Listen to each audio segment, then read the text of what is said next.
Muy buenas noches tengan todos ustedes. Muy agradecido de que se conecten a las 8 en punto. Estamos transmitiendo completamente en vivo a través de la plataforma Zoom y simultáneamente en el Facebook Live de Yo Soy Médico 17, a quien agradezco, como siempre, que nos facilite su plataforma para llegar a más profesionales de la salud. El día de hoy nos visualizan desde Panamá, Chile, Colombia, Ecuador, Estados Unidos y Nicaragua. Vamos a ver de qué otros países se conectan y, por supuesto, de nuestro querido México. Como estaba en la pantalla de inicio, si usted pertenece a alguna agrupación médica, colegio de profesionistas o forma parte del comité de educación de un hospital privado o público en donde considere que podemos aportarle una sesión con algún tema legal, médico, de la responsabilidad de atención médica de COVID-19 o cualquier de los temas que saben que en Medical Legal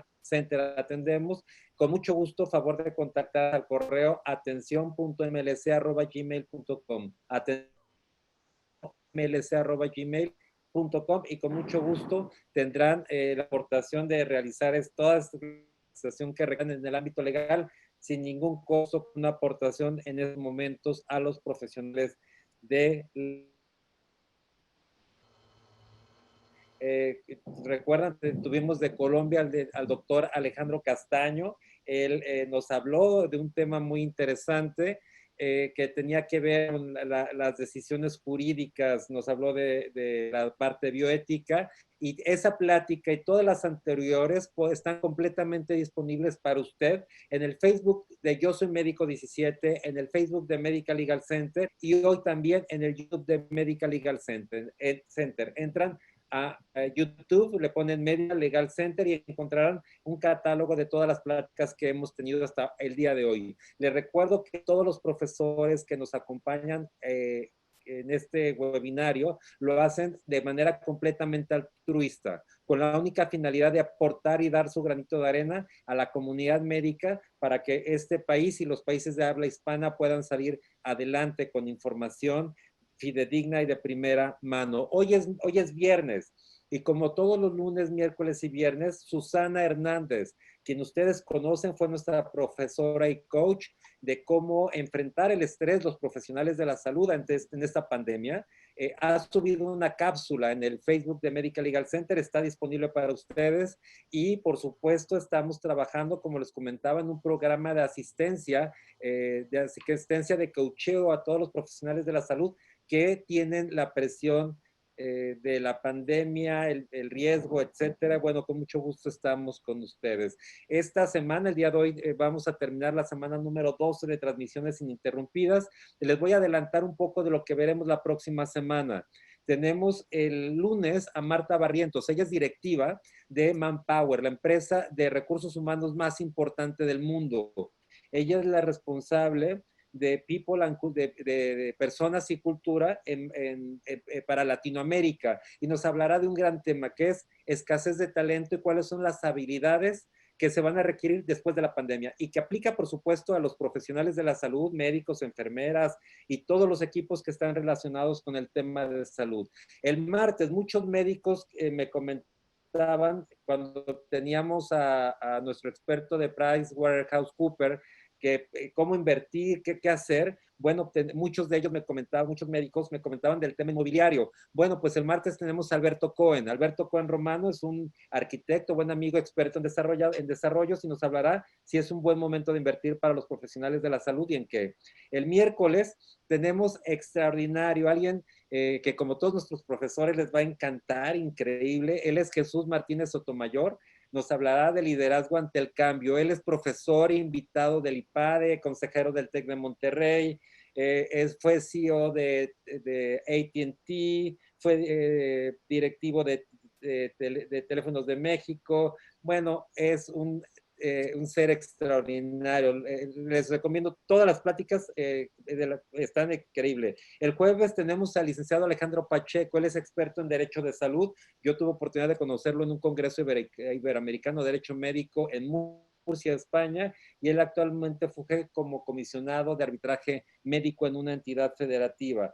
Y el viernes, para cerrar, por primera vez vamos a incorporar una plática no tan académica, pero sí para disfrutarla, que vamos a tener Antonio Nardelli, un chef, el propietario y socio de Hostería 707 y Hostería de Tony, con el tema Somos lo que comemos, comemos lo que somos. Muy interesante va a ser también esta plática. Y para mí el día de hoy, quiero, bueno, antes de presentar a nuestro profesor invitado, quiero pedirles que todas las preguntas me ayuden a elaborarlas en el capítulo de preguntas y respuestas, no en el de chat, en el de preguntas y respuestas, que es el que leemos en la parte final. Para mí es un privilegio, un honor presentar a alguien a quien aprecio, respeto, admiro, a alguien a quien también de vez en cuando le hablo para pedirle consejo. Bueno, alguien no hay palabras para expresar la relación que tenemos, que él cuando estuvo como presidente de la Academia Mexicana de Cirugía me abrió las puertas, estuvimos trabajando un par de proyectos de lance legislativo, no, un ser muy activo y además paisano de Guadalajara. Él es el doctor Francisco Ochoa Carrillo. Él es cirujano oncólogo, desarrolló el programa de cirugía conservadora, reconstructiva y rehabilitación en el Instituto Nacional de Cancerología. Ha sido expresidente de la Sociedad Mexicana de Oncología y por supuesto de la Academia Mexicana de Cirugía. Eso tiene un currículum increíble, de verdad un currículum impresionante, y actualmente la práctica privada la desarrolla en el Hospital Ángeles de Pedregal. Él nos hablará el día de hoy de el cáncer y el COVID. Doctor Ochoa, muchas gracias por aceptar la invitación. Buenas noches. Gracias a todos ustedes y gracias por la invitación y el compartir con la comunidad intelectual de Iberoamérica algunos conceptos que eventualmente nos puedan ayudar a comprender el fenómeno del cáncer y actualmente toda la problemática que se incrementa, puesto que se ha asociado ahora a lo que es la pandemia del COVID-19, que es un padecimiento que viene a sumar alguna problemática importante y un reto extraordinario para toda la sociedad, la comunidad médica, la comunidad académica y sobre todo a los estilos de vida que tendremos que ir evolucionando en estas circunstancias. Doctor Ochoa tiene toda la razón y bueno, el público está ya ansioso de escucharlo. Lo dejo con el mejor público, que son los profesionales de la salud. Nos vemos en la sesión de preguntas y respuestas. Claro que sí, con muchísimo gusto.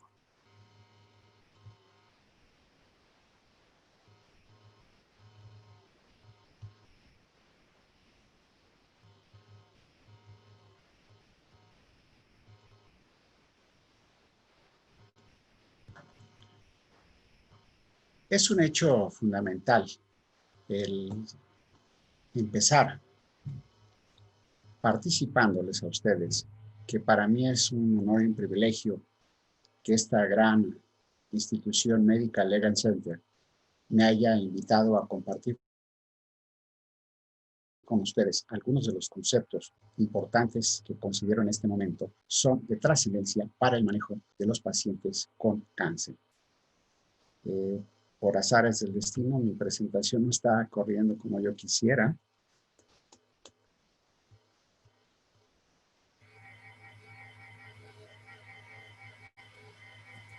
Ahí está. Bien, en esta ocasión me han pedido que hablemos sobre el manejo del cáncer en el tiempo de COVID-19.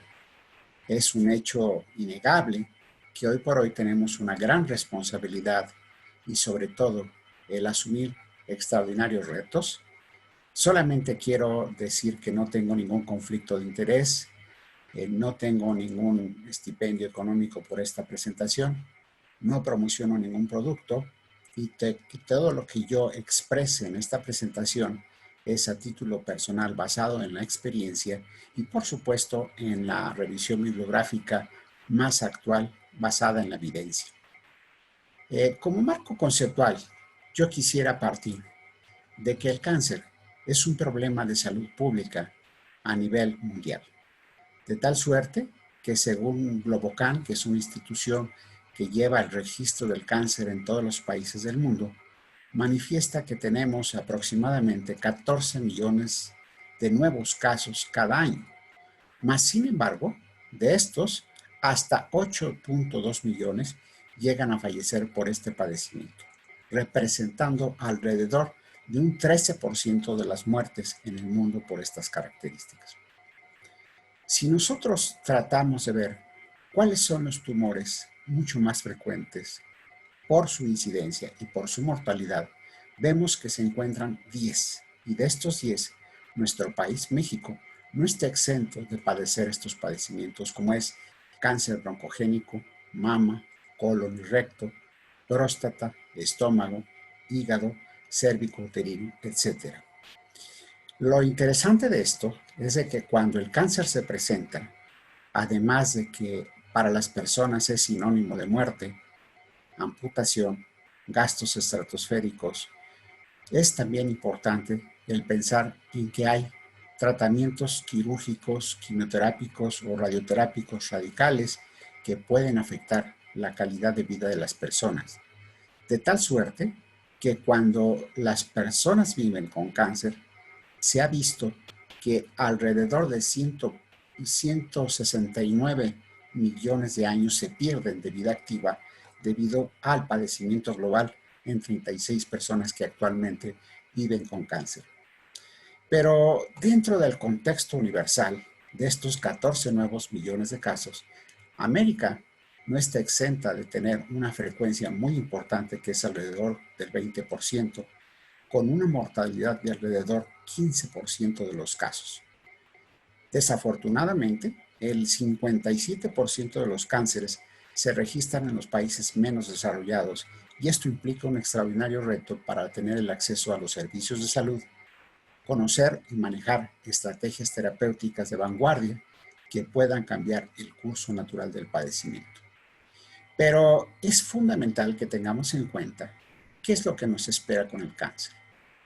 Para el cáncer hay futuro. Se dice que se espera alrededor de un 70% de aumento en las próximas 2 décadas. De tal suerte que para el año 2032 tendremos alrededor de 21 millones de nuevos casos por año. Cifra estratosférica, no solamente por el número de individuos que lo padecerán, sino por las muertes que éstas llegan a provocar. Pero por si fuera poco, hoy precisamente, con estas cifras basadas el día 18 de junio de este año, el COVID es una pandemia que ya llegó a más de 8 millones de personas en el mundo, produciendo más de 450,000 muertes y que por fortuna muchos de estos pacientes se han podido recuperar, como ustedes pueden ver en estas cifras. Pero ¿qué sucede en nuestro país? En datos proporcionados hoy mismo a las 19 horas por la Secretaría de Salud, podemos apreciar que en América tenemos extraordinaria cantidad de casos. De todos los casos confirmados y activos que según la organización, América ocupa el primer lugar con el 54% de los casos y más de 1 millón de casos confirmados y activos. ¿Qué sucede en nuestro país? Para el 18 de junio, o sea, el día de ayer, el mapa de la República Mexicana todavía estaba pintado en muchas áreas de rojo, pero hay otras áreas naranjas en las cuales se considera que el riesgo epidemiológico es alto, es elevado y que representa un reto también para las políticas de salud, con el hecho de poder decirles a las personas de que deban de salir de sus casas para sus actividades económicas.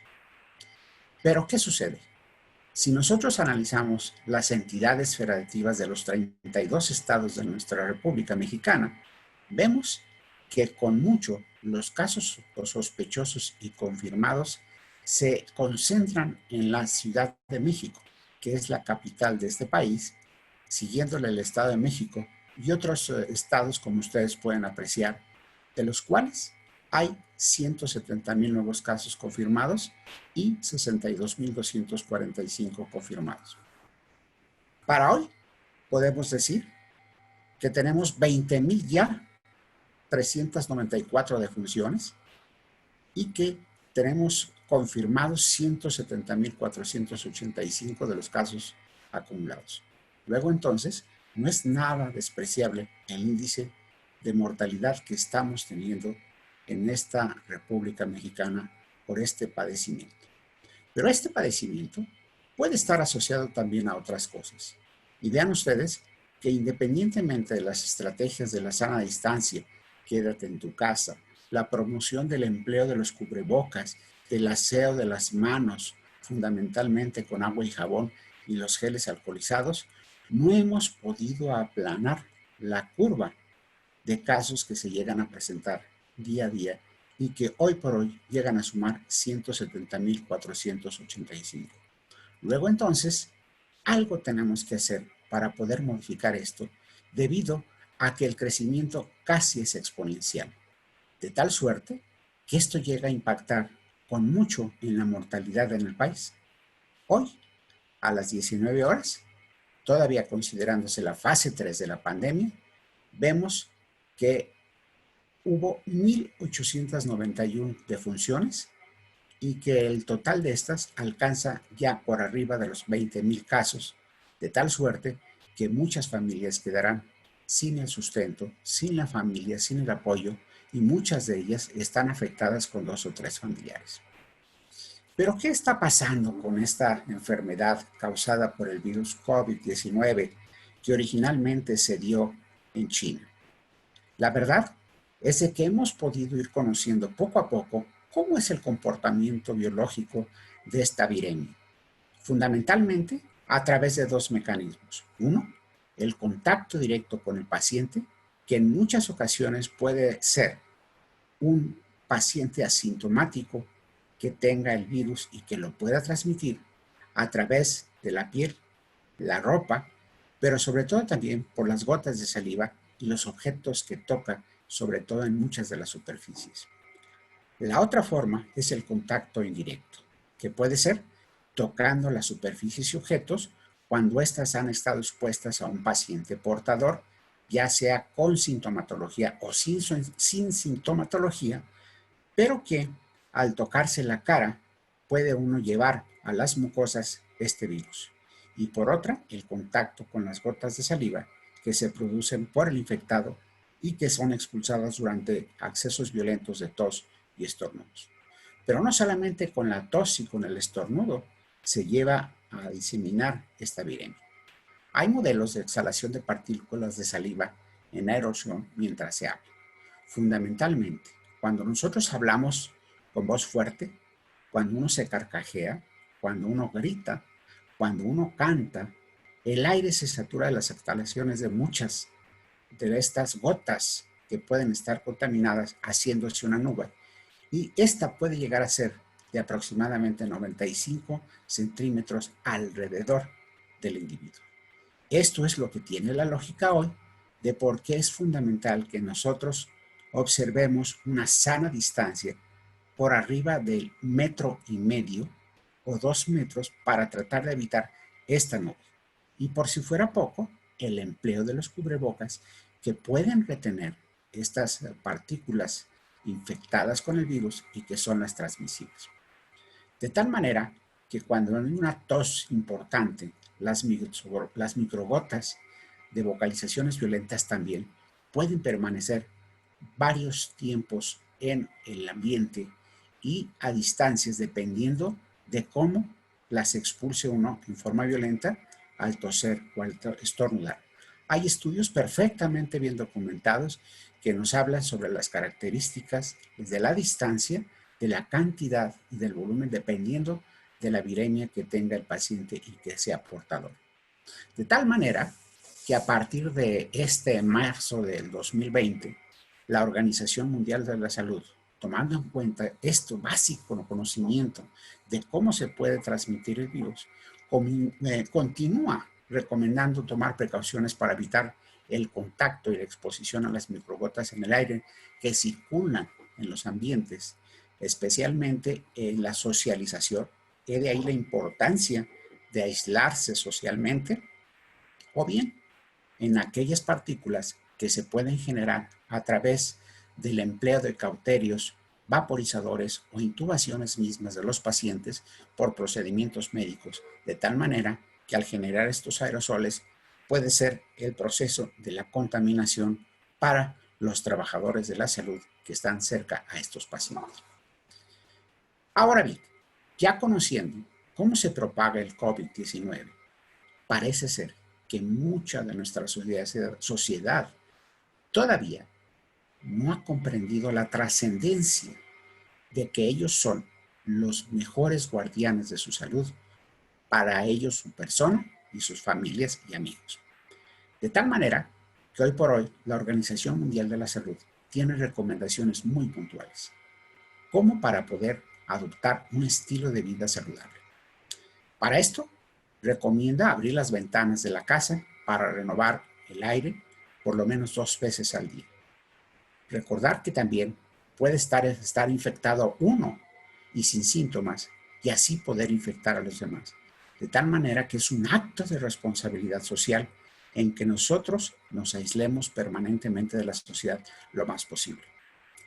De preferencia se recomienda que cuando estemos en casa hablemos en voz baja, no gritemos, no cantemos y de preferencia lo hagamos dirigiéndonos hacia el suelo, con el objeto de que si no traemos en ese momento el cubreboca, tratemos de que las partículas de saliva caigan rápidamente al suelo y así nosotros también podamos evitar ese contacto directo.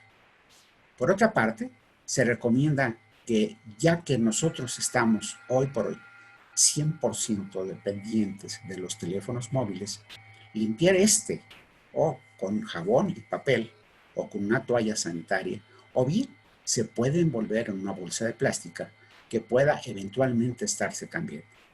Y si nosotros, por razones de home office, tenemos que elaborar enfrente de una computadora o transmitir una conferencia como en este caso, se recomienda que nosotros estemos limpiándola permanentemente con mucha frecuencia la computadora, sobre todo en los hogares que se comparten con diferentes miembros de la familia. Pero todo lo demás sí, y eso es importante, que si es fundamental por algún motivo salir a la calle, se trate de conservar la mayor distancia posible, de tal manera que será adecuado entre 1,5 metros y 2.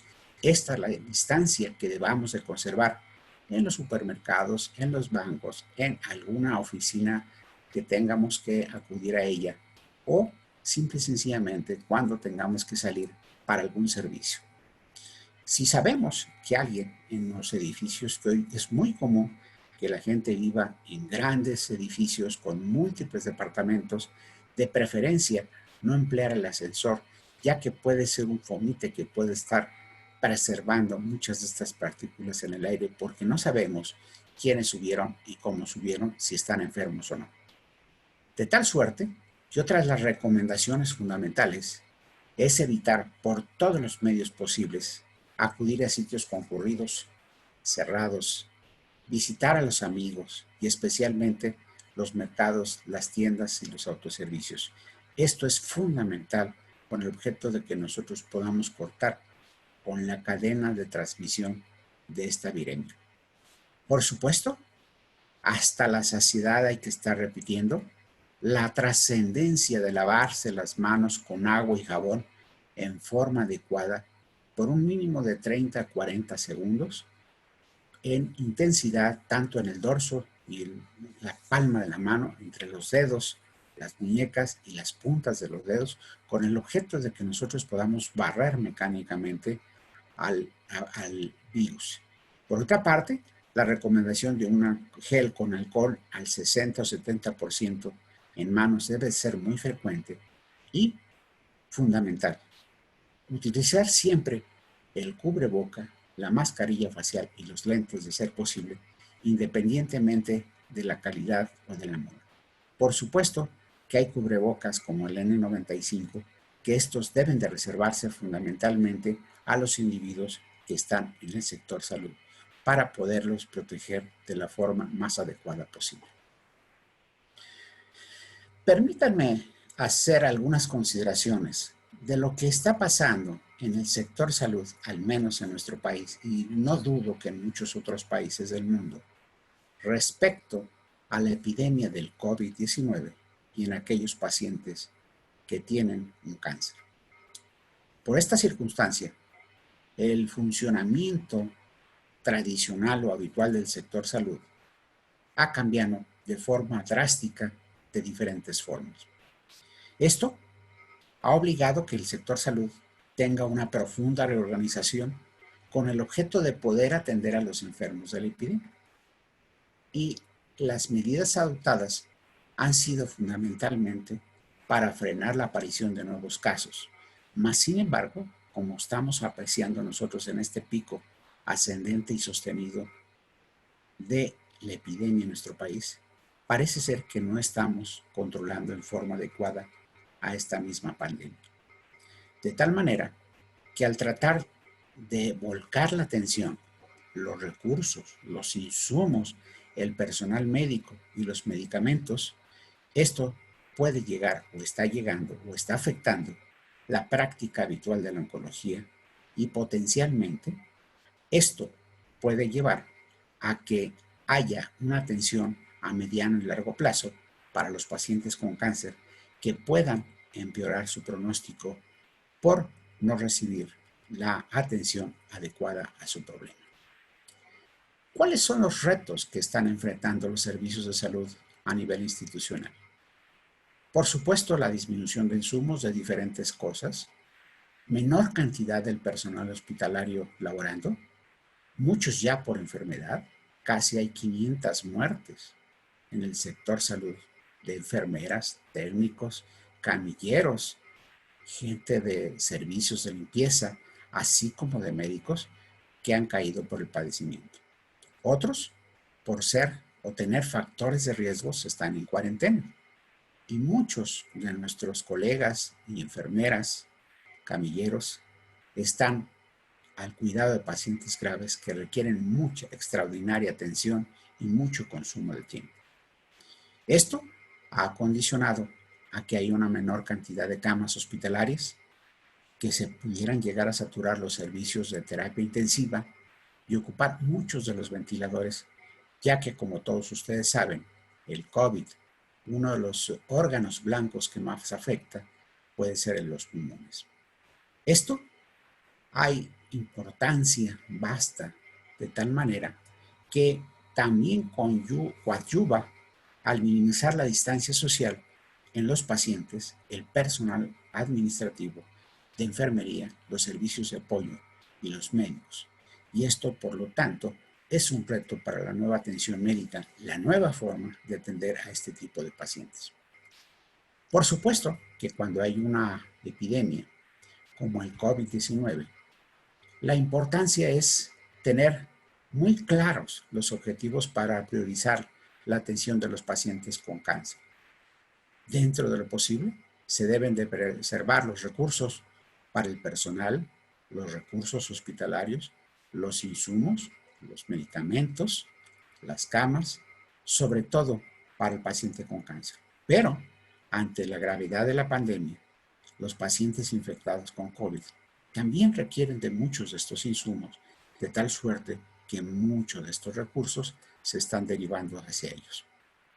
Pero lo que sí es cierto es de que el paciente oncológico debe evitarse que sea víctima de las omisiones en la atención para que puedan comprometer el pronóstico de su vida o no atender en forma adecuada, suficiente, eficiente y oportuna el padecimiento neoplásico que le aqueja. Esto nos ha obligado a los que hacemos oncología a tener algunas políticas o recomendaciones para enfrentar a los pacientes con cáncer y COVID durante esta pandemia. ¿Quién está en riesgo específico de tener un cáncer y además estar agravado por un padecimiento como es el COVID-19? Hasta el momento, realmente no hay informes sistemáticos sobre una mayor incidencia de cáncer asociado a COVID. Sin embargo, apenas los datos, ustedes saben, son limitados Los más recientes están en China, actualmente algunos en Italia y en Estados Unidos, y sugieren que puede existir un riesgo mayor de que los pacientes con cáncer tengan mayor susceptibilidad de desarrollar el COVID-19. De tal manera que los médicos tenemos que reflexionar mucho, analizar cuál será la relación del riesgo-beneficio en los tratamientos contra el cáncer para que puedan reconsiderarse en ciertos pacientes y saber a quién verdaderamente debemos dirigir todos los esfuerzos terapéuticos en aras de poder ayudarlos a que libren este padecimiento como es el cáncer. La ecuación ideal sería que pudiéramos nosotros frenar la progresión del padecimiento, el cáncer, que nos pudiera llevar a un pobre pronóstico y tratar de abatir el riesgo de contagiarse con el COVID-19. Esta ecuación no es fácil a veces de lograr, de tal suerte que hemos establecido algunas prioridades.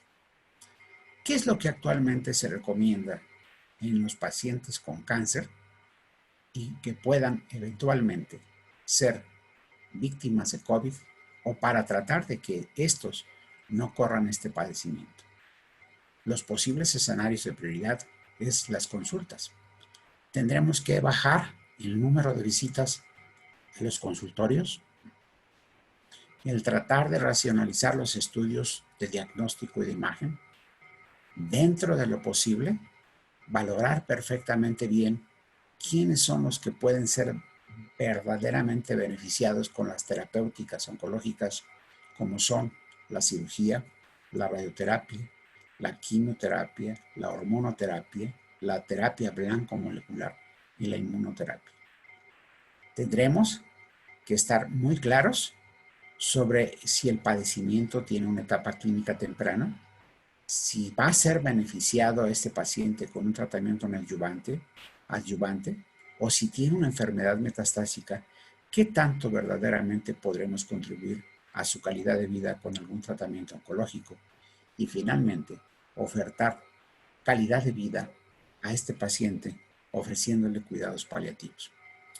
Lo que sí es un hecho fundamental, que cualquier paciente con cáncer o sin cáncer, en que presente síntomas recientes como tos, fiebre, dolor de garganta, dificultad para respirar, dolor muscular, cansancio, ausencia de la percepción de los aromas o de los sabores, deberemos descartar automáticamente la posibilidad que este paciente curse con un padecimiento como es el COVID. ¿Cómo hacerlo? Bueno, existe ya toda una estrategia que es a través de unas muestras que se llaman hisopado, introduciendo el hisopo hasta la nasorofaringe para poder nosotros buscar la presencia de los virus, o bien a través de pruebas rápidas con la sangre. Para poder hacer dos estudios fundamentales. Uno, a través de ese raspado de la nasofaringe, el buscar por PCR y RT, retrotranscriptasa, el mejor diagnóstico para que el paciente podamos ver si está en el momento infeccioso. Pero en muchas ocasiones puede haber ventanas que no permitan confirmar el diagnóstico y puede ser de utilidad la serología, sobre todo también para confirmar etapas tardías de la enfermedad, evaluar cómo evolucionó si es que hubo una infección pasada, y la serología tenerla muy en cuenta, que no es útil para el diagnóstico en etapas tempranas de la enfermedad.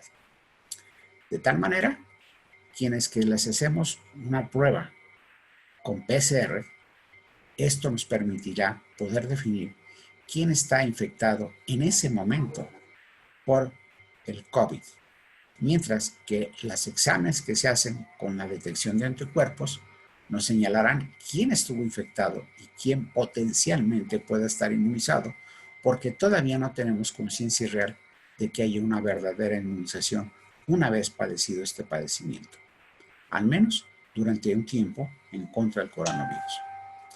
Pero, ¿cuáles son las recomendaciones que hace la European Society of Medical Oncology en un consenso que se acaba de publicar recientemente en el mes de marzo y otro en abril? Al momento, se dice que no hay informes para poder asegurar que hay una mayor incidencia de infecciones por COVID-2 o COVID-19 en los pacientes con cáncer. Lo que sí tenemos es muy claro que hay personas que pueden tener factores de riesgo para que sea mayormente susceptible a desarrollar esta enfermedad viral.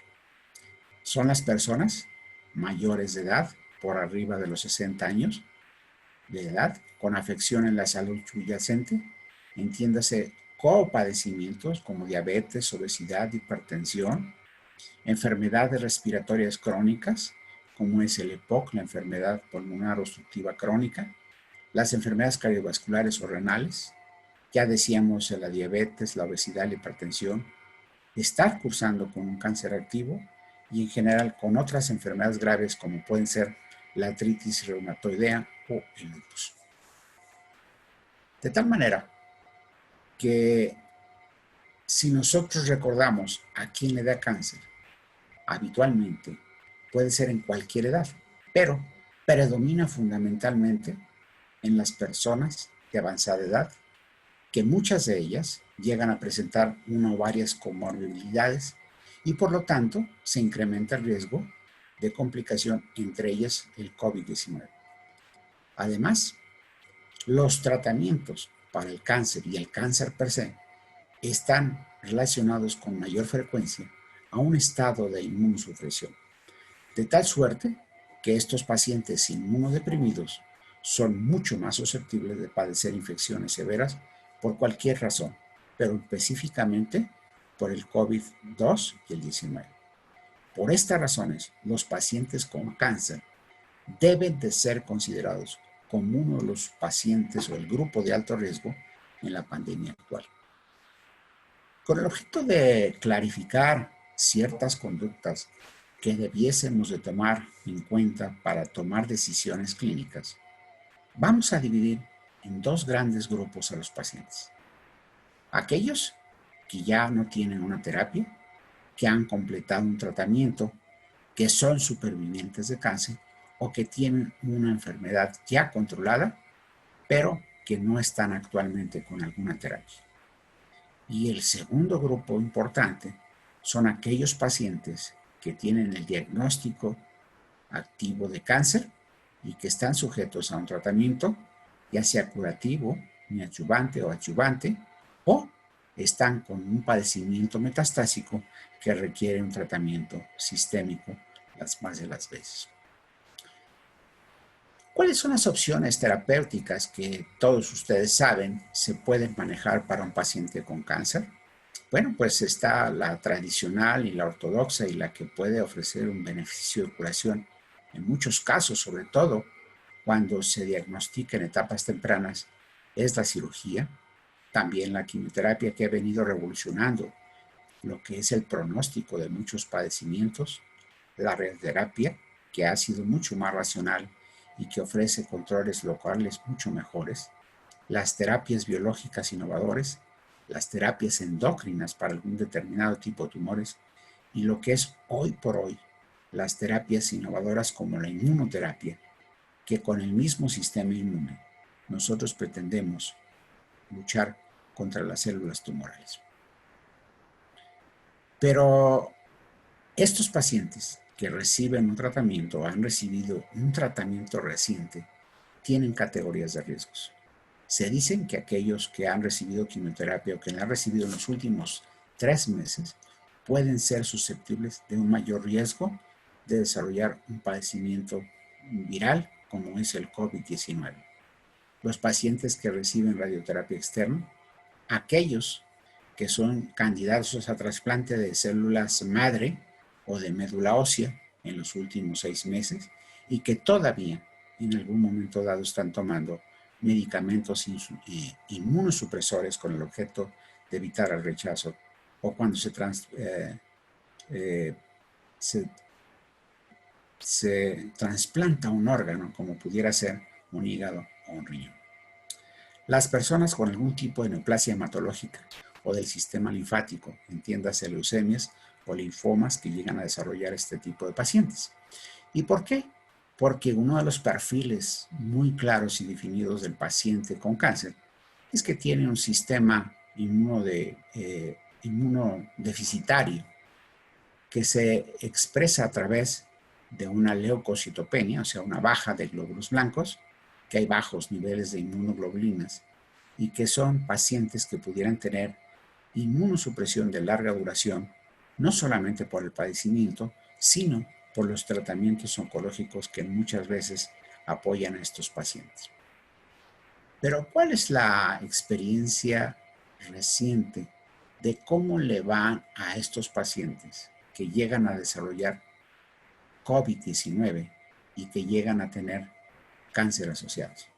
Y vean ustedes en este estudio apenas publicado en el mes de abril de este año, se pudo documentar que aquellos pacientes que no tenían cáncer pero que desarrollaban COVID, el tiempo de severidad era mucho menor comparado con aquellos que tenían cáncer, o bien era mucho más grave con aquellos pacientes que tenían un cáncer metastásico.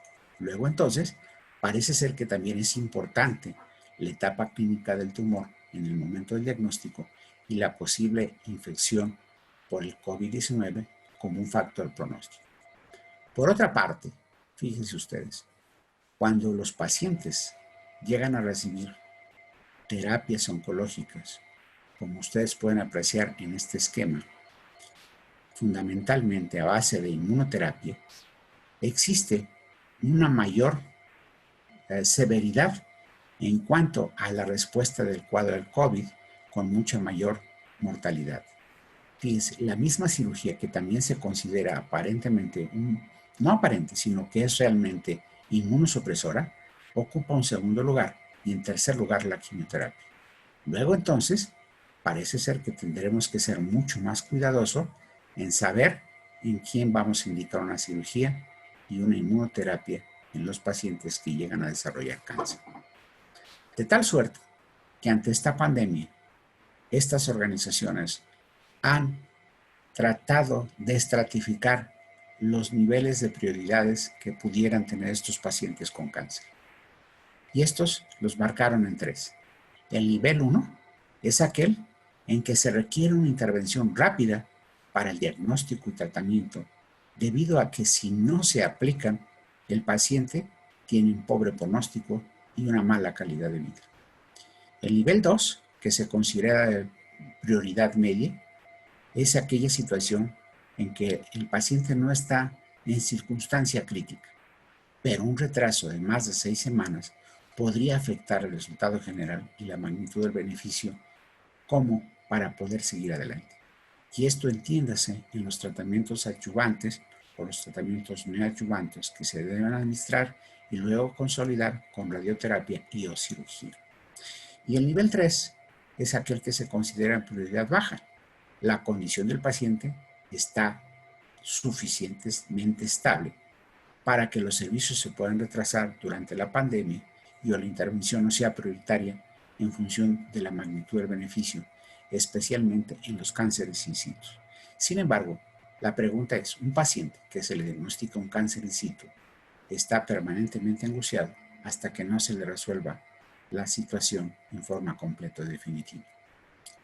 De tal manera que aquellos pacientes que tienen un tratamiento activo para su cáncer, es importante que en las instituciones hospitalarias se identifiquen las vías específicas para que se vayan a atender estos pacientes y puedan resolverse tanto con la intención curativa o con la intención paliativa.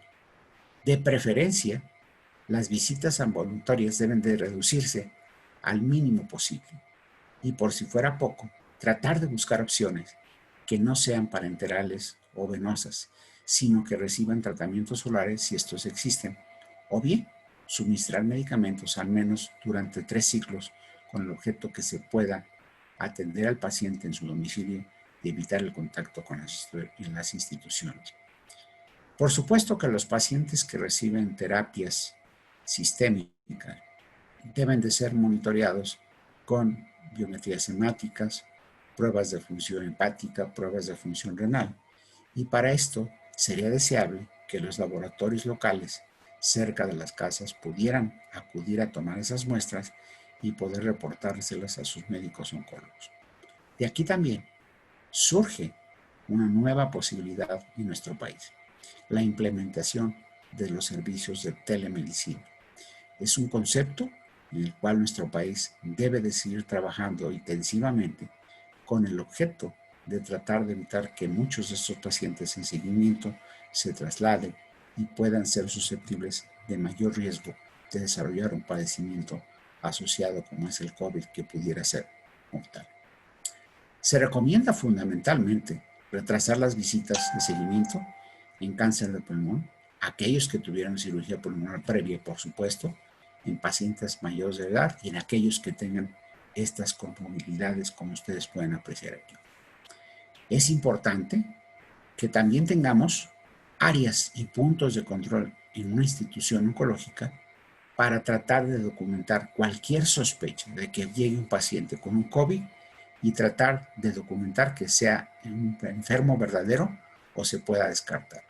Y es importante en aquellos que cumplen los criterios altamente probables de enfermedad transmisible, tenerlos aislados rápidamente con el objeto de que no contaminen al resto de los pacientes. Deben ser documentados y de preferencia referirse a otra institución para que la institución oncológica siga tratando pacientes oncológicos y no se contaminen con COVID. Recomendaciones, parámetros de práctica clínicas, guías clínicas han sido publicadas ya con eficiencia, con mucha concertación entre diferentes organismos para ofrecer recomendaciones de diferentes cánceres por diferentes instituciones. Todos tienen tres objetivos fundamentales: evitar que los pacientes se expongan de más al desarrollo de un padecimiento de COVID, al menos dentro de las instituciones.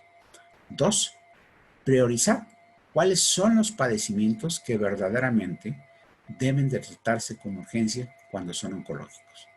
Y tercero, tratar de establecer estrategias para su seguimiento de los pacientes en aquellos que ya fueron tratados y que ya no requieren un tratamiento, pero que sí requieren una vigilancia. De tal manera que lo que nosotros tenemos que tener muy claro como una actitud de alerta, todos los médicos, es de que independientemente del paciente que esté asintomático, cualquiera de nosotros, inclusive, puede ser portadores de virus. Y ese virus puede infectar a un paciente o a los mismos colegas o al mismo equipo de trabajo de salud. De tal suerte que los médicos también tenemos la responsabilidad, cuando sospechemos que hemos estado con alguien que pudiera estar infectado o nosotros periódicamente, deberemos de realizar una prueba de detección con PCR para tratar de descartar que tengamos nosotros ese virus y que seamos portadores asintomáticos.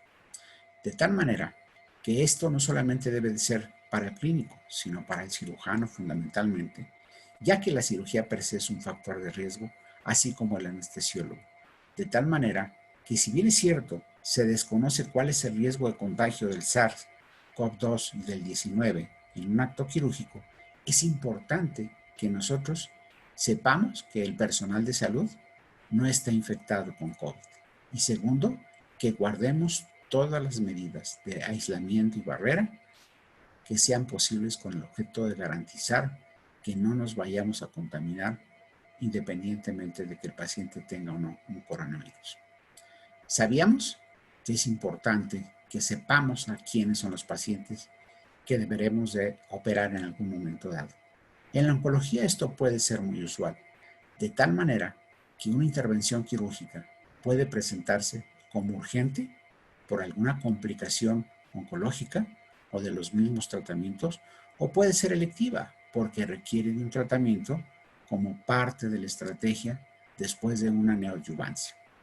Lo importante es tener muy claro que una vez que se pretenda llevar a cirugía a este paciente y se programe, debe de tener por lo menos, cuando sea de urgencia, un test rápido, una tomografía computarizada y una PCR convencional con el objeto de poder tener la oportunidad de saber si ese paciente es potencialmente portador del virus COVID. O bien, si es una cirugía que tenemos la oportunidad de programarla, deberemos de realizar siempre un test rápido, así como PCR convencional. Estas, por supuesto, son recomendaciones en el contexto ideal. Sin embargo, sabemos que en muchas ocasiones, por la pandemia y por la carencia de estas pruebas, no están siempre disponibles, de tal manera que también están sujetas a algunas políticas institucionales que deberemos de tener en cuenta y se deberán adoptar. Pero lo ideal es que nosotros pretendamos siempre tener en cuenta el que tengamos la certidumbre de que nuestros pacientes que son llevados a cirugía de urgencia o bien programada no tienen el padecimiento de COVID-19. Esto es importante saber, que los pacientes oncológicos pueden realmente verse parcialmente afectados en el periodo de la pandemia por varios motivos.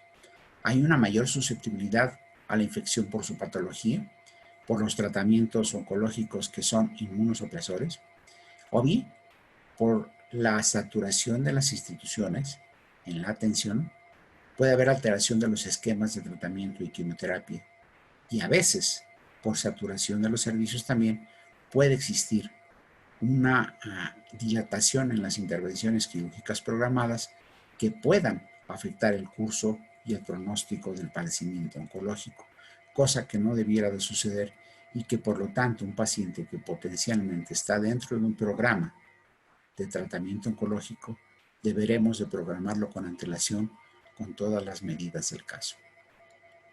Pero en muchas ocasiones no podemos programar una cirugía.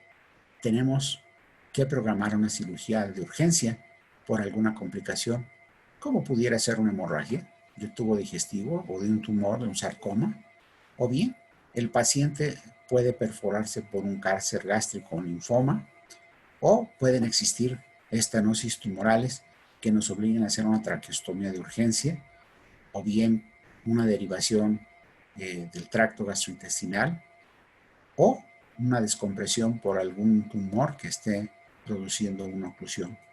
O bien, deberemos de tener en cuenta los padecimientos tromboembólicos que son muy comunes en los pacientes oncológicos, o bien aquellos que cursan con infecciones asociadas. Eso es importante, que nosotros sepamos que cuando hay un paciente potencialmente oncológico que requiera el de ser llevado a cirugía electiva, este debe de considerarse cuál es la situación epidemiológica local en cuanto a la pandemia del virus. La institución en donde nosotros estamos laborando tiene disponibilidad de quirófanos. Si este paciente fuera a ser llevado a cirugía, ¿podremos nosotros de disponer de camas en una unidad de terapia intensiva cuando el procedimiento quirúrgico es sumamente extenso y requiere de un apoyo como es la terapia?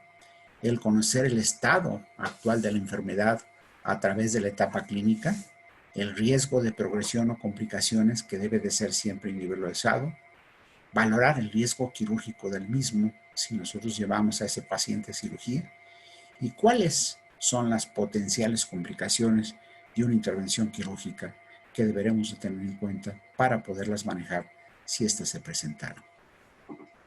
Eso es importante, que cada paciente tenga una valoración específica de la posibilidad de infección tanto en el pre y en el postoperatorio, y esto se le debe de informar al paciente con mucha claridad, porque muchos pacientes a veces, pese a todas las recomendaciones que nosotros seguimos, pueden potencialmente contaminarse de lo que son el coronavirus. Y esto sucede mucho también porque deberemos de advertirles que las visitas estarán restringidas prácticamente lo más posible. y que el cuidador que eventualmente va a estar al pendiente de él, un familiar, amigo o enfermero, debe de tener también una prueba negativa para COVID con el objeto de que no vaya a ser quien lo vaya a infectar a ese paciente. De tal manera que cuando se quiere llevar a un paciente en forma electiva a una cirugía, deberemos de manejar estas decisiones a través de equipos multidisciplinarios para ofertar la mejor posibilidad de tratamiento que se le pueda ofrecer, o si hay alguna alternativa que no sea la quirúrgica, cómo lograrlo, que es a través de ciclos extras de quimioterapia para permitir controlar la progresión y demorar la cirugía. Pero también es importante saber si nuestra institución es una institución libre de COVID o tenemos también pacientes que potencialmente están infectados y están en estas instituciones. La patología quirúrgica urgente es la única que no se puede demorar o cancelar a pesar de la situación de la pandemia. Sin embargo, ante el hecho de que cada vez estamos prolongando la pandemia y sigue la curva en ascenso de muchos pacientes que están diagnosticándose con COVID, la pregunta es, ¿hasta dónde deberemos esperar para tratar un paciente oncológico? Y el punto es que no debemos de postergar los tratamientos, porque el cáncer indefectiblemente evolucionará y el pronóstico será mucho peor si no lo tratamos en una forma adecuada y multidisciplinaria. De tal manera que es importante que nosotros tengamos en cuenta esto. Y lo más importante, que cuando tenemos que hacer una cirugía de urgencia, independientemente de que hagamos las pruebas y que estas pruebas estemos esperando los resultados, deberemos de proceder como si este paciente fuera positivo para COVID, asegurando que el grupo quirúrgico y los servicios alrededor del grupo quirúrgico estén perfectamente protegidos con los equipos personales que todos ustedes saben deben de ser completos. Es importante como medida extra que cuando el anestesiólogo lleve a dormir a este paciente, se utilicen las cajas protectoras para él, con las mascarillas adecuadas, los goblets, que no salga sus manos de esa caja hasta que no esté el paciente intubado y que todos los insumos que se utilicen se depositen dentro de la caja en una bolsa con el objeto de que salgan y reciban un manejo adecuado para su limpieza y esterilización. Por otra parte, en muchas ocasiones al principio de la epidemia, se satanizó el abordaje laparoscópico, produciendo una gran controversia ante la posibilidad de la realización debido a los neumoperitoneos que se tenían que hacer. Sin embargo, la verdad es que no debiéramos nosotros de dejar de ofrecer el beneficio de una cirugía laparoscópica, siendo muy cuidadosos en el manejo de los gases, con la extracción de estos gases a través de los conectores adecuados y sobre todo teniendo todas las reglas de seguridad en un quirófano. De tal manera que eso es importante que sepamos que no está proscrita la cirugía laparoscópica siempre y cuando nosotros tengamos la posibilidad de conseguir las reglas. Antes, en la valoración preoperatoria, así como tenemos placa de tórax, exámenes de laboratorio, pruebas de función respiratoria, etc., deberemos de tener un interrogatorio acucioso específicamente de estos pacientes para tratar de pensar en la posibilidad de que estén infectados por COVID, porque se ha podido documentar que hasta un 17% de los casos que son llevados a cirugía, teóricamente asintomáticos, cuando se les hacen los estudios, las pruebas para COVID a través de PCR, pueden estar asintomáticos y ser portadores de este virus. De tal manera que las pruebas mínimas que se recomiendan antes de una cirugía, de preferencia que sean cirugías programadas, es que 48 horas antes de la cirugía se realice una prueba de PCR y una tomografía computada de tórax.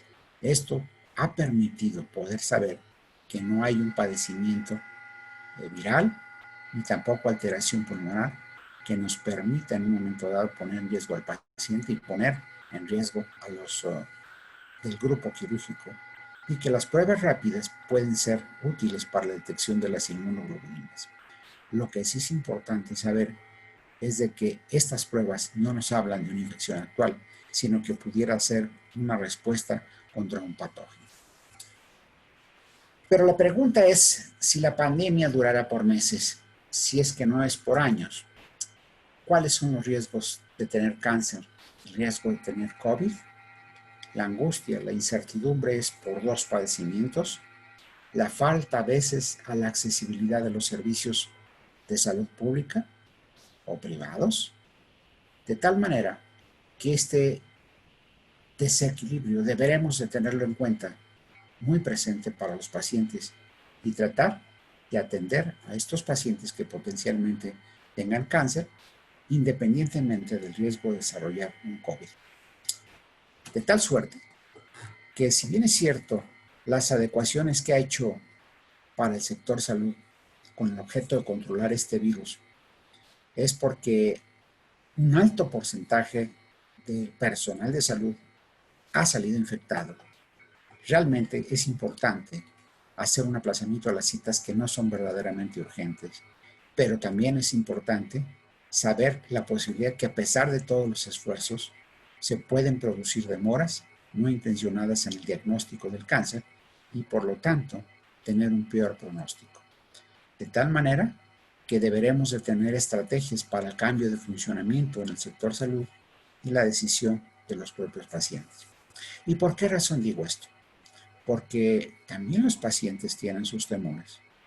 Es probable que por miedo a los virus o al virus del COVID, los pacientes prefieran evitar las visitas a las instituciones de salud, y que a veces algunos síntomas percibidos como no urgentes pudieran ser muchos síntomas de cáncer o de recurrencias que los pacientes en un momento dado pretenden negativizar. Al haber mayor demora en el diagnóstico y tratamiento, implica que hay un mayor número de casos diagnosticados en etapas más tardías, con implicaciones, por supuesto, en la supervivencia, calidad de vida y costos en la atención. La suspensión temporal de los programas de cribado probablemente, yo no diría, seguramente, contribuirán a un aumento de casos diagnosticados en etapas avanzadas y tardías. También, esto ha impactado en la salud mental de los pacientes, produciendo ansiedad, depresión, tratando de adaptarse, y que además, con este tratamiento prolongado y la incertidumbre, pueda añadirse un efecto negativo sobre el estado anímico de estos pacientes que son tan vulnerables. De tal suerte que los médicos hoy por hoy tenemos una gran responsabilidad y un gran reto para que modificamos nuestras formas de trabajar y aprendamos, aquellos que no estamos familiarizados, pero sobre todo el empezar a manejar programas de telemedicina, que sea a través del Facebook, FaceTime, o bien a través del Skype o del Zoom, o simplemente a través de nuestros móviles inteligentes, podamos nosotros tener diálogos más directos con nuestros pacientes para poder calmarlos, orientarlos, sugerirles e indicarles qué es lo que debieran hacer en su situación en particular. Lo que sí es cierto es de que la comunidad médica y afines, los científicos, los investigadores, tendremos que movernos rápidamente para entender y abordar los efectos de la pandemia sobre el cáncer. Es importante que estemos trabajando ya en estudios epidemiológicos y proyectos nuevos de investigación, multidisciplinarios, colaborativos, ya sean nacionales o internacionales. ¿Con qué objeto? Con el objeto de conocer más y servir mejor, y, si es posible, prevenir muchos de estos impactos que va a tener la salud. La Agencia Española de Medicamentos y Productos Sanitarios advirtió que sería deseable recomendar o considerar interrumpir el reclutamiento de nuevos pacientes en los ensayos que conllevan tratamientos supresivos. Será la única indicación realmente de suspender estos estudios debido a la labilidad que presentan estos pacientes para desarrollar padecimientos virales y especialmente como COVID. Pero que es importante que migremos a las estrategias de la telemedicina con el objeto de paliar todas las deficiencias que tenemos en cuanto a material y personal, y sobre todo el tratar de ver cómo pudiéramos evitar que los protocolos salgan afectados en futuros ensayos clínicos. ¿Qué tendremos que hacer en nuestro país, en México? Bueno, es menuda tarea que tenemos que presentar mucha consideración, mucha reflexión a través de la Secretaría de Salud Federal, de las Secretarías de Salud estatales, de COFEPRIS, del Consejo de Salubridad General. Tenemos que saber qué piensan, qué dicen, qué harán todas las instancias, entiéndase desde los legisladores, todas las instituciones del sector salud, la Secretaría de Economía, la misma CONACYT, con el objeto que nosotros podamos en un momento dado seguir trabajando y mejorando las estrategias en la atención. ¿Qué piensan? ¿Qué dirán? ¿Qué harán todos los órganos académicos que nos representan dignamente y que tienen lo más excelso de la medicina mexicana con el objeto de poder ayudar a establecer esas estrategias que nos permitan afrontar el COVID y el cáncer en el futuro? También los consejos de especialidades, FunSalud, los consejos del médico general, serán lo que también nos ayuden, así como las escuelas y facultades de medicina, en valorar cuáles son urgentemente dentro de su currículum las innovaciones que se tengan que hacer a los currículos con el objeto de poder preparar mejor a nuestros médicos generales. Pero si el problema es de todos, también, ¿qué puede hacer la industria químico-farmacéutica en coadyuvar en este problema de salud? Será fundamental que también los invitemos a foros, intercambios de experiencias y opiniones para que todos juntos con las instituciones académicas, las de investigación, las gubernamentales, las legislativas, nos puedan ayudar a tener un panorama mejor para el futuro de la enfermedad de la oncología y especialmente del COVID. Los oncólogos somos por naturaleza médicos optimistas y sabemos que la investigación, como es el caso de México y en España, siempre se ha hecho mucho con poco. Esperamos que no sigamos haciendo lo mismo. Sin embargo, esa es una realidad que difícilmente vamos a tener en cuenta y no podemos soslayar. ¿Qué pasará en México? No lo sabemos. El cáncer seguirá siendo uno de los problemas sanitarios o sociales y económicos más importantes y por lo tanto deberá de ser una prioridad para nuestro país. Es importante saber que la pandemia tendrá un efecto multifactorial para transformar la práctica, influir en los resultados clínicos de los pacientes, complicar los ensayos clínicos, afectar el presupuesto para la atención e investigación. Sin embargo, una vez pasada la crisis más aguda y el estado de alarma, deberíamos centrarnos en entender y abordar los efectos directos e indirectos de la pandemia sobre nuestra práctica y los resultados de los pacientes. Sabemos, hoy por hoy, que el cáncer es un problema de salud pública en México y este será mayor en las próximas 2 décadas. No se puede postergar indefinidamente la atención eficiente y de vanguardia al paciente oncológico. Hay tratamientos efectivos para el cáncer si se detecta a tiempo y se trata adecuadamente. Tener muy claro que COVID llegó para quedarse.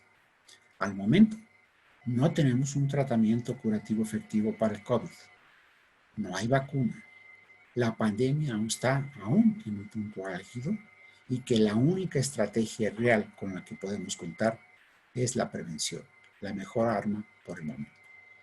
De tal suerte que los invitamos a todos y a la comunidad en general a que seamos observantes de la sana distancia, el aislamiento, el empleo de los cubrebocas, la limpieza profusa de las manos con agua y jabón y sobre todo la limpieza de las superficies.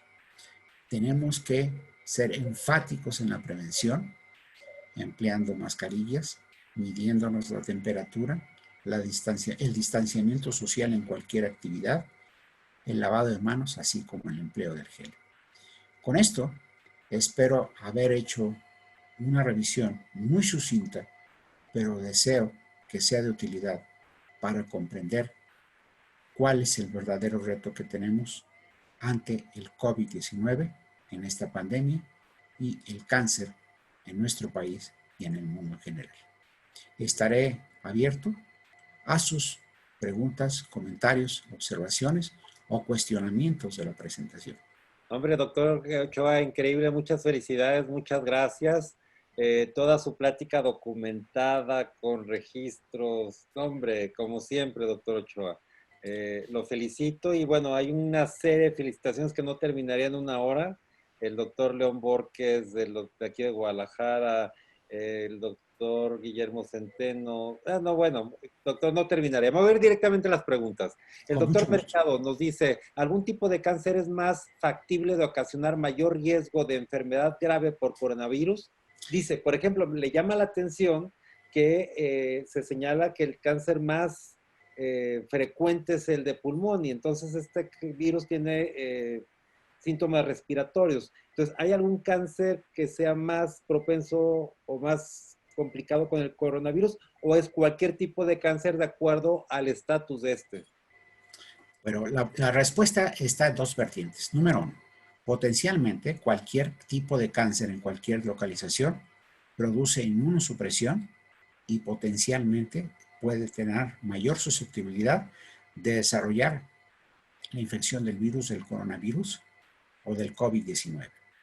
Pero, en particularmente, los cánceres pulmonares, las leucemias, los linfomas, los mielomas, pueden ser susceptibles de desarrollar más fácilmente el COVID. Eso está documentado. Pero por otra parte, además depende de la etapa clínica. Una etapa clínica de un cáncer temprano es menos susceptible de tener un impacto más importante en el estado general del paciente y por lo tanto en su sistema inmune.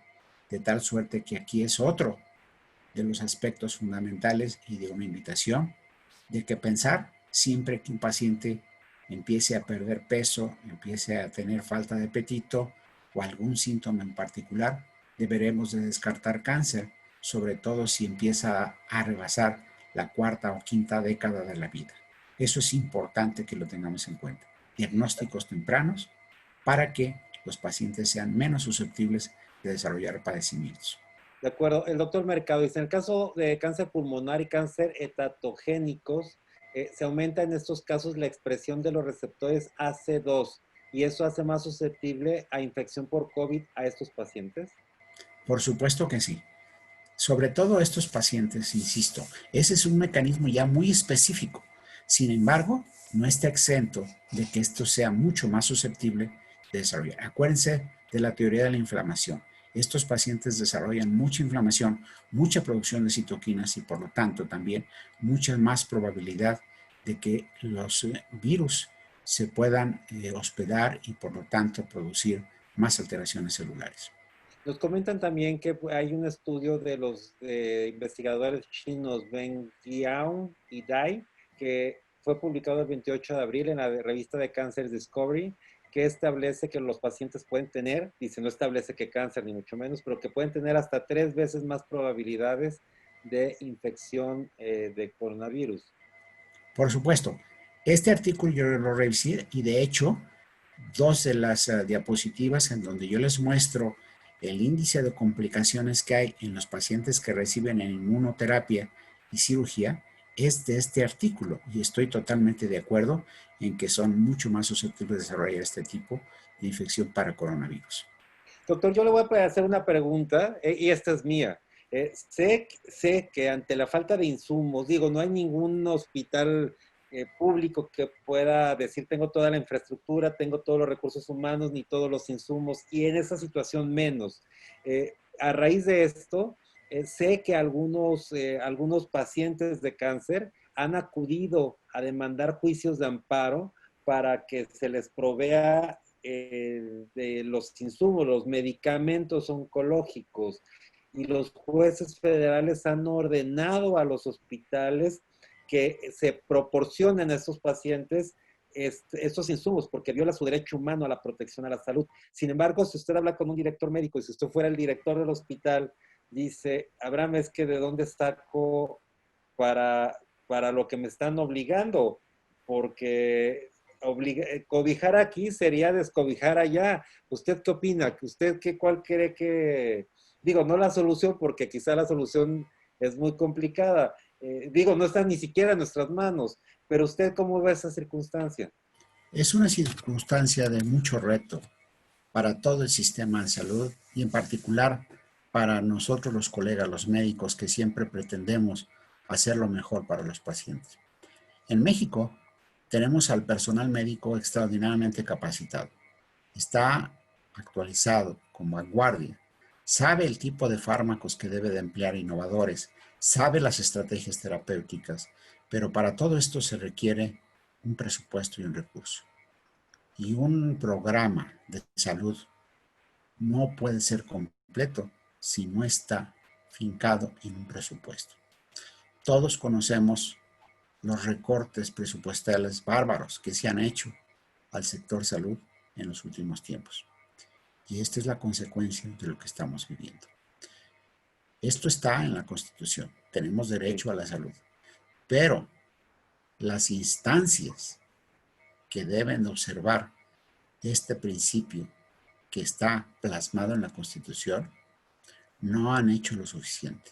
Por eso hago una invitación a los legisladores, a las instituciones de salud, a las organizaciones académicas, a las fundaciones, al público en general, a la industria químico-farmacéutica, para que desarrollemos estrategias y busquemos financiamientos. Eso es importante que tengamos en cuenta y quiero aclararlo en esta forma.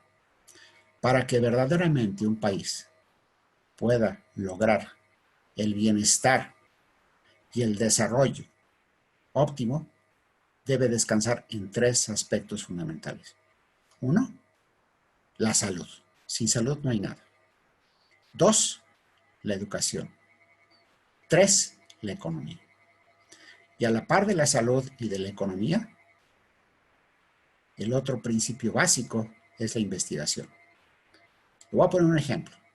México tuvo una agencia espacial y aeronáutica hasta un periodo en que un presidente la desapareció. ¿Qué pasó? Por ejemplo, en Brasil tenía una agencia de investigación aeronáutica que apoyaron, estimularon, crecieron y hoy por hoy son productores inclusive de aeronaves. La marca Embraer es una marca brasileña y es el resultado de un proceso de investigación y desarrollo tecnológico que ellos crearon y que resultó con muchos logros. ¿Qué quiero decir con esto? Que es fundamental en nuestro país estimular la investigación científica y tecnológica en todas las áreas, pero en particular la medicina. De Y esta acuerdo. es labor de todos.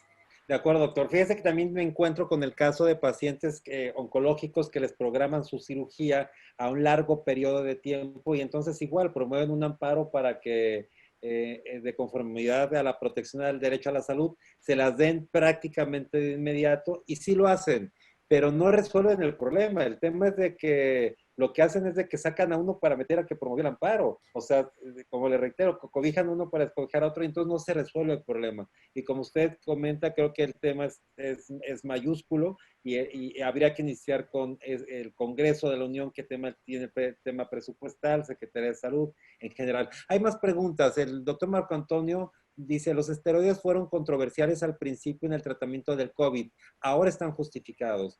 ¿Qué pasa con los pacientes con cáncer que reciben esteroides y cuál o cuáles de las quimioterapéuticos deterioran más el sistema inmune? Bueno, Por definición, cualquier tratamiento de quimioterapia abate el sistema inmune. Los antiinflamatorios, especialmente los corticoides, son de mucha utilidad en la oncología, pero también producen una inmunosupresión. De tal manera que nosotros tendremos que siempre estar calculando el riesgo en un paciente y tener una vigilancia. Le voy a poner un ejemplo. Conducir un auto puede ser muy peligroso, pero si uno conduce ese auto a una velocidad adecuada, con condiciones mecánicas correctas, con el seguimiento de las leyes de tránsito, se abaten las posibilidades de un accidente. Lo mismo sucede con medicina. Cuando nosotros utilizamos fármacos, estamos conscientes de que pueden producir algún daño, pero estos daños pueden ser controlables y pueden ser y deben de ser vigilados y valorar siempre el riesgo-beneficio de esa terapéutica en beneficio del paciente. Excelente, doctor. Tenemos más preguntas. Dice Adán Alamilla de Facebook. ¿Es posible que algún paciente con cáncer muera por retrasar su tratamiento hasta que se reanude el servicio normal? Y esto existe en responsabilidad de las instituciones. Es posible que eso suceda. Lo deseable es que no se haga. Dice Esther. Por esto mismo, yo hago el cuestionamiento. Esta epidemia, esta pandemia, se ha prolongado. ¿Cuánto más? ¿Meses? ¿Un año? Hasta el próximo año. No podemos nosotros soslayar esto y dejar sin atención a nuestros pacientes oncológicos.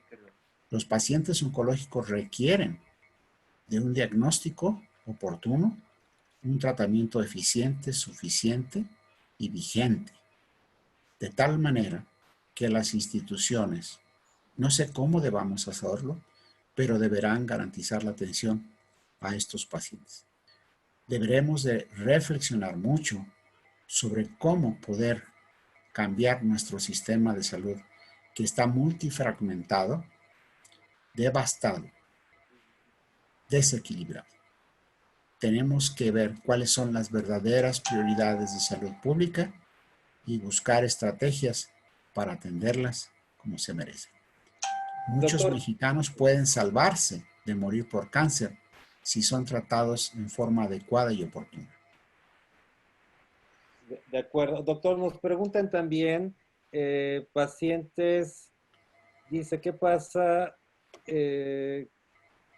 Dice, ¿qué tanto les ha afectado este tipo de pacientes que no pueden ir al hospital a recibir sus tratamientos de quimioterapia y radioterapia? Usted comentaba un punto muy interesante, que era el riesgo-beneficio. Había que sopesar el riesgo-beneficio entre una cosa y otra, y establecía 6 semanas. ¿Por qué 6 semanas? ¿Por qué pacientes? Usted hablaba de una clasificación, 3 clasificaciones. Una de ellas, aquellos pacientes que durante 6 semanas no pudieran tener alguna complicación. ¿Por qué 6 semanas? Mire, por ejemplo, en las terapias neoadyuvantes se oferta un tratamiento oncológico sistémico con quimioterapia. Se dan los ciclos necesarios, pueden ser 4 o 6 dependiendo de la patología y de los fármacos que se empleen. Y después de ese tratamiento, al obtener una respuesta máxima, se puede ofertar un tratamiento que nosotros llamamos complementario o adyuvante, ya sea radioterapia, ya sea cirugía. El tiempo promedio para que un individuo recupere sus defensas después de un tratamiento con quimioterapia es entre 4 y 6 semanas. Y debemos de sumar los efectos benéficos de un tratamiento como fue la quimioterapia previa a un efecto terapéutico como puede ser la cirugía y o la radioterapia. Pero para que podamos nosotros conservar ese beneficio que se obtuvo con el tratamiento previo, deberemos de dar el siguiente tratamiento en un espacio no mayor de 4 a 6 semanas con el objeto de poder obtener el máximo beneficio de ambos tratamientos.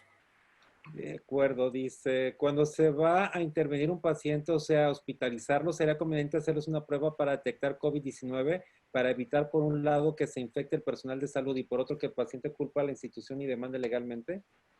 Por supuesto, es mandatorio hoy en cualquier institución que se atiende a un paciente con cirugía general o con cirugía oncológica, debe de tener muy claro, lo dije, una prueba de detección de COVID a través de PCR y una prueba rápida de inmunoglobulinas. De Número uno. acuerdo. La Y doctora dos, una tomografía computarizada de tórax 48 horas antes del procedimiento quirúrgico. Muy bien, la doctora Vázquez dice, ¿qué posibilidad existe de que un paciente oncológico menor de edad, independientemente de que no tenga las comorbilidades de un adulto como tensión arterial alta, DM u otras propias del adulto, responda con más intensidad ante el COVID? Ante el COVID? Esa es la pregunta. Hoy por hoy, cualquier individuo, dependiendo o independientemente de la edad, puede ser susceptible de ser portador de COVID, asintomático o sintomático.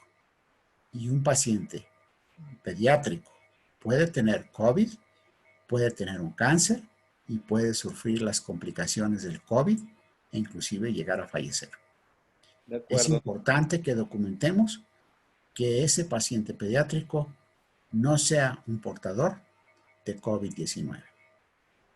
Excelente. Nos preguntan su opinión respecto del uso de cauterio. El uso de cauterio. Bueno, miren, en oncología el empleo del cauterio ha venido a revolucionar el manejo de estos pacientes. El cauterio nos permite cauterizar, controlar la hemorragia, en muchos de los casos nos permite diseccionar y cortar, pero esto produce humo, microcondensaciones. Y por supuesto, hay partículas y puede haber escape de virus si es que hubiera virus. Y estos pueden ser que lleguen a los ojos o al sistema respiratorio. Por eso es fundamental dos cosas. Los electrocauterios, siempre y cuando se usen, deberemos evitar que ese humo que se realiza o que se produce al tener la combustión de los tejidos sea aspirado por el personal de salud. De tal manera que debe de tener un aspirador integrado ahí. Y si no lo hay, un aspirador convencional en la punta para que se pueda aspirar todo ese humo que se está produciendo al destruir el tejido o al cauterizarlo. Número uno.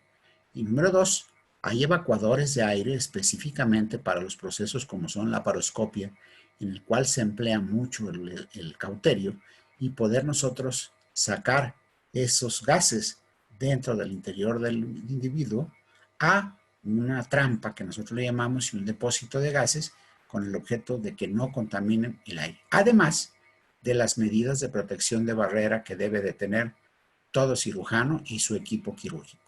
Muy bien. Mascarilla N95 y su mascarilla acrílico o sus goggles para que estén perfectamente bien ocluidas sus mucosas de los ojos.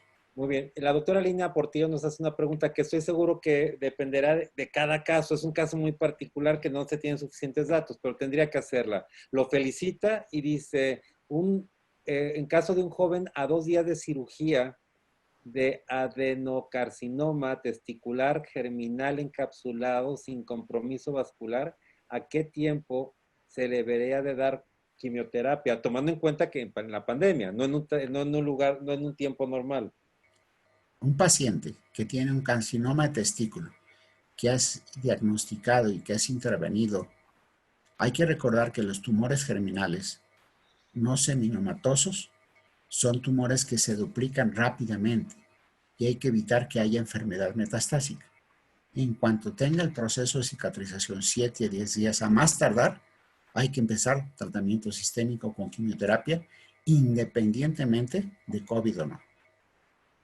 De acuerdo. Nos preguntan, usted comentaba que se podía realizar la cirugía laparoscópica sin riesgo por neumoperitoneo. Así es.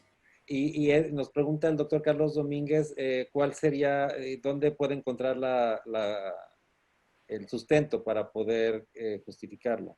En la presentación tengo la referencia y puede hacerlo. Bueno, entonces que vuelva a leer la presentación, aquí está y va a quedar grabado. Lo importante es que recuerde que se puede emplear porque da muchos beneficios una cirugía de invasión mínima. En primer lugar, menos agresividad quirúrgica, menos tiempo quirúrgico, por supuesto, en manos experimentadas. Tercero, menos incisiones o aberturas, menos dolor menos tiempo de hospitalización, más rápida recuperación y por lo tanto sacamos a los pacientes del hospital mucho más rápido. Muy Esas bien. son extraordinarias ventajas. El humo y todo lo que es el neumoperitoneo, insisto, deberemos sí tener un drenaje específico con mangueras que vayan directamente a áreas que puedan captar todo ese neumoperitoneo para que quede perfectamente bien cerrado. De acuerdo. Antonio Torres dice, los protocolos deberán de generalizarse para descartar COVID-19 antes de cualquier procedimiento de salud a fin de que el personal de salud y de Por su- laboratorio esté de forma segura. ¿Usted está de acuerdo que sea uniforme en todos los procedimientos? El protocolo para cirugía universal, ya sea por patología benigna, maligna, por trauma, por urgencia, por cirugía programada, es siempre la búsqueda de que no sea un portador de COVID. Recuerde que lo más importante es identificar a ese portador con el objeto de no tratarlo. Operarlo sí, porque es un riesgo que puede tener, pero lo importante es que no disemine esta pandemia, que no sea un portador más. Y eso es importante saber quién es portador y quién no es portador.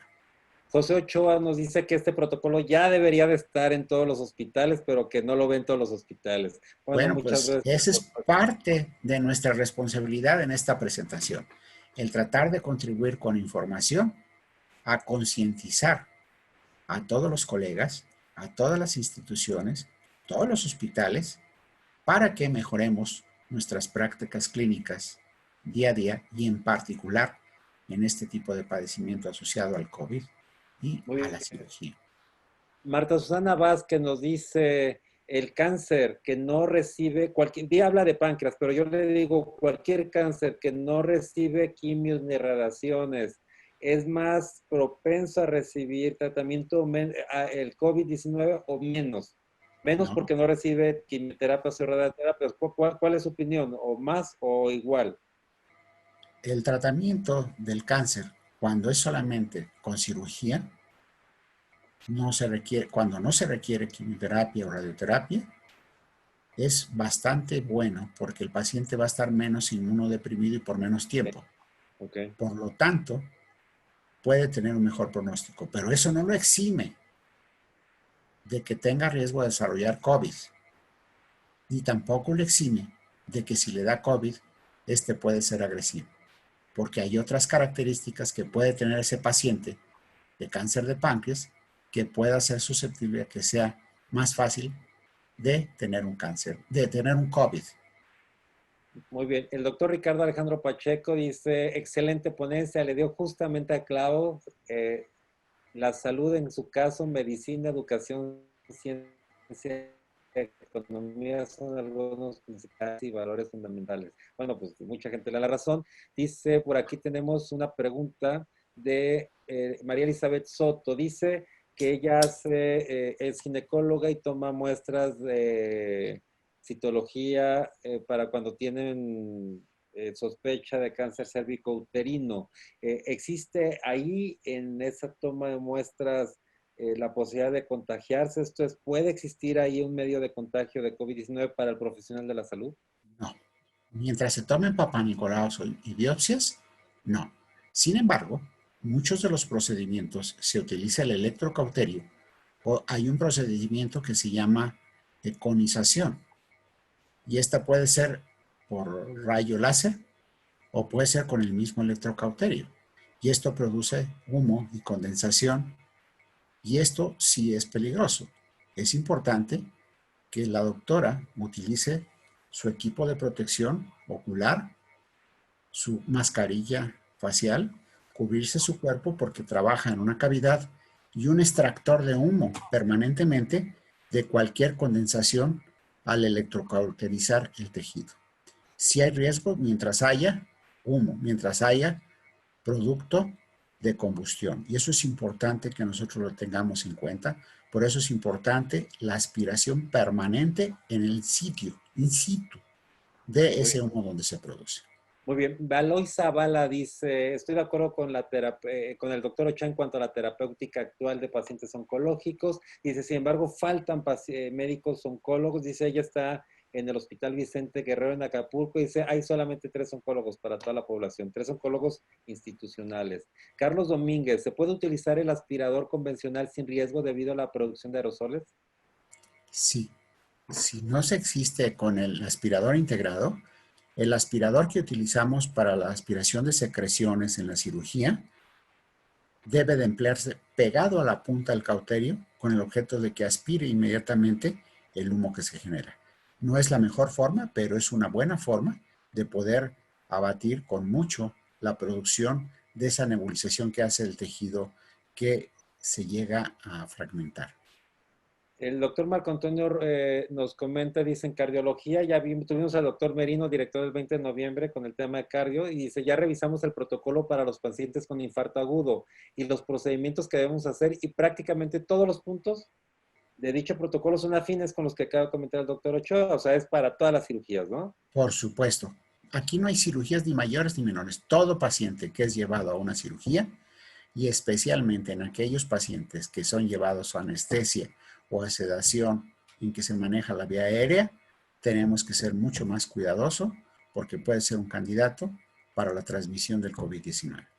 De acuerdo, el doctor Marco Antonio nos comenta también, ¿prosperará la atención domiciliaria? Dice, ¿y qué tan segura es en tiempos de COVID? Ahorita usted comentaba el hecho de que a los pacientes que está dando seguimiento prefieren no verlos en el hospital, digo, prefiero verlos a distancia. Hay casos donde sí se puede, yo estoy de acuerdo, ¿eh? Por supuesto, yo tengo la impresión de que esto está facilitando y abriendo y dando utilidad a los equipos que mucha gente tiene. Mucha gente hoy en la actualidad tiene teléfonos inteligentes y a través de un WhatsApp es factible que nosotros podamos tener una comunicación con estos pacientes. Se dice que hay alrededor de 90 millones de teléfonos celulares en este país. Yo creo que es el momento de darles mejor utilidad y entre ellos el seguimiento de nuestros pacientes. Por supuesto, falta una política nacional, un programa nacional en el cual todos participemos y veamos cómo también podemos abatir el número de consultas, de seguimientos en muchos de los pacientes que no requieren ir al hospital y que podemos hacerlo a distancia. Yo tengo la impresión que esta es una gran oportunidad para que nosotros establezcamos nuevas formas de seguimiento a nuestros pacientes de una forma práctica y sobre todo para muchos de nuestros pacientes que acuden a centros hospitalarios y que son foráneos. Podemos evitarles muchos viajes, muchos gastos indirectos para la atención de estos pacientes, aunque potencialmente la institución les cubra sus servicios médicos. Son gastos indirectos que se llegan Sí, a presentar y eso es importante que lo tengamos en cuenta. Por eso hago una invitación a que todos los factores que podamos o todos los personajes que podamos integrar al cómo hacer mejor medicina, incluyendo la innovación tecnológica, incluyendo las compañías telefónicas, las compañías de web y las compañías de Zoom, permitan y se integren a este gran proyecto de nueva forma de medicina. Tenemos que dar el beneficio de la telemedicina. Como ahora el home office se está realizando con mucho éxito en muchas organizaciones, en muchas compañías. sí, tenemos hoy en día, doctor Ochoa, un tema que es el tema de regulación. No hay una legislación que lo contemple cómo llevarse a cabo. Sin embargo, soy un convencido que siempre la medicina va mucho más adelante que la legislación, la medicina y la tecnología, y eso no significa que no se alcance. Entonces, yo creo que el primer reto, más importante reto, lo tiene el Poder Legislativo, que tendrá que regular no solamente el tema de las consultas online, sino asambleas. Vaya, yo les comentaba ayer que para mí todas las leyes tendrán que modificarse. El tema de las relaciones laborales con el home office, las asambleas, les comentaba que había agrupaciones médicas que no podían hacer el cambio de mesa directiva porque la ley no contempla que tengan que ser presenciales, cuando podrían ser virtuales, y hay que regularse, legislarse, y es el poder que más debería estar trabajando en este momento. Le mandan saludos muchísimos, Enrique Mainero, el doctor Raúl Barnica, quien le dio un saludo hasta Ciudad Obregón, muchos más. Le voy a hacer la última pregunta. Nada más quisiera hacer un comentario. Sí, adelante. Yo tengo la impresión que este problema de salud pública que es hoy el COVID es un problema que más que verlo como problema es un verdadero reto para toda la sociedad y para la salud. De tal manera que todas las innovaciones que se hagan en el aspecto legislativo, tecnológico, médico, inclusive a través de los medios, no podemos dar consulta, podemos dar asesorías y orientaciones, pero no consulta. De hecho, muchas cosas ya se tienen muy claras y legisladas en otros países. Yo creo que podemos tener una gran oportunidad para trabajar todos juntos, inclusive con ustedes, los licenciados, y nos puedan orientar y apoyar a hacer de la práctica médica una práctica ética, legal, adecuada, oportuna, eficiente, suficiente y segura para todos nuestros pacientes. El Claro saber que qué sí podemos hacer, qué no podemos hacer a través de los medios. Pero yo tengo la impresión que es una extraordinaria oportunidad, es un reto para que verdaderamente hagamos las cosas de diferente manera, pero con mejor actitud y mejor administración de recursos. claro, y bueno, usted recordará cuando usted estaba en la academia, aquella iniciativa que presentó la academia al Senado con Maqui Ortiz. Y bueno, también depende mucho que los legisladores tengan la disposición de hacer estas regulaciones porque es un trabajo exhaustivo. La última pregunta, doctor, nos dice Lina Portillo, ¿qué nos puede decir? Yo sé que no es su especialidad, no es oncológico, pero bueno, su opinión vale. ¿Qué nos puede decir el tratamiento de no, dice que supuestamente muy exitosa, aún en médicos en tratamientos de cáncer, no lo había leído a base de dióxido de cloro? Eh, Prefiero decir que los tratamientos oncológicos ortodoxos son los más adecuados, aquellos que han tenido la prueba del tiempo y de estudios clínicos. Yo no desacredito ninguna terapéutica. Lo único que pido solamente es evidencia científica para poder estar recomendando ese tipo de tratamientos. Doctor, lo voy a hacer secretario de salud, qué bárbaro, con esa diplomacia. No me diga usted, lo importante es pensar en el paciente. Lo que nosotros ofertamos siempre y deberemos de pensar como médicos es seguridad en la atención al paciente. Y no Excelente. podemos ni debemos hacer nada que no esté perfectamente probado o que esté dentro de un protocolo de investigación. Doctor, antes de dar final y dar los últimos mensajes, ¿le gustaría dar un mensaje a la comunidad médica que nos ve? Pues en primer lugar agradecer que hoy estén abiertos y conectados con nosotros. Sé que todos son médicos comprometidos porque ser médico y estar en viernes, fin de semana, Son muchos, sí. enclaustrados y ver este web, quiere decir que hay un interés legítimo, genuino, en seguir superándose para atender mejor a los pacientes. Cosa loable y que reconozco. Y debemos de retomar la imagen del médico como un profesional al servicio de la gente, de la salud y del pueblo, que eso es lo más importante. Y que no realmente seamos mercantilistas, que somos gente comprometida con mucha experiencia en muchos casos y que deseamos lo mejor para nuestros pacientes.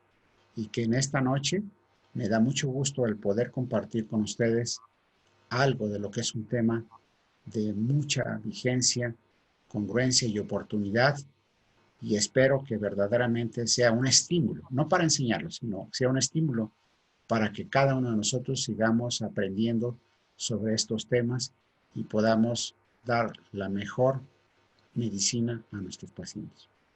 Doctor, le agradezco mucho su participación como siempre. Le mando un abrazo fuerte, caluroso y sabe que con mucho afecto. Muchísimas gracias. Abrazo virtual para toda la comunidad. Gracias por su atención. Gracias por la invitación, licenciado Abraham Ávila. Y estamos en contacto como siempre.